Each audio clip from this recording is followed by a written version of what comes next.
Hey guys, my name is Vance. Welcome to my channel. It's time for another mini console game review. This time we're going to be reviewing the Super Retro-Cade's version of Strider, the Capcom classic. The twist here is that there are two versions of Strider on this console. Today we're going to focus on the NES version, as requested by Darkmoon75, aka K. This one's for you, K. When you start a game of Strider on the Super Retro-Cade, you realize it makes very little sense. The head of operations is trying to assure you that the best way to rescue your best friend is to kill him, and when you try to guess where the enemy base is hidden, having no prior intelligence at all, you guess correctly that it's being held in Kazakhstan, because apparently when you're searching for hostages, the Eurasian Republic of Kazakhstan is just as good a place as any to start. As soon as the gameplay begins, it becomes incredibly obvious that close-range combat is going to be the best part about this game. The cipher, just like many of the items and techniques in this game, are upgradable, and the hyper tunnels, which allow you to travel from place to place fairly quickly, is a game mechanic that's relatively unique to Strider. You would think these game elements would cause Strider to become a fast-paced action platforming game, but there are some puzzle elements that bring the game to a screeching halt.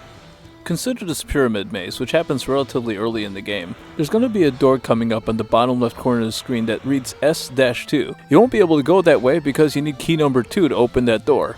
But if you keep going left, that leads to certain death. So it turns out the solution to this puzzle is to go up.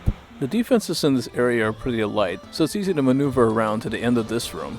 As you knock out the final turret, you'll end up at a dead end and a platform that's too high for you to reach. The solution to this puzzle is to use Strider Hiryu's wall jump, which is a game design problem for two reasons. The first problem is that making a wall jump in Strider is both tough and unintuitive. The second, more dire problem is that the game never lets you know that you can do a wall jump. Sometimes Strider will give you new items or skills without telling you, so you just have to guess blindly if you find yourself stuck in places like this.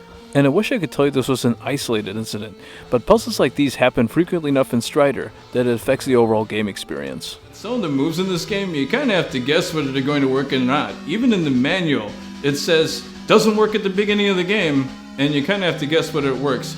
Most of the time, it kind of works on your favor. You just have to remember that it's there. Or you can imagine that you're some sort of super ninja, and when the time comes, the move that you need will come to your rescue. And by the way, it doesn't all the time. This is an exploration game that has its share of ups and downs, an average title overall, 5 out of 10, Strider for the Super Retro-Cade.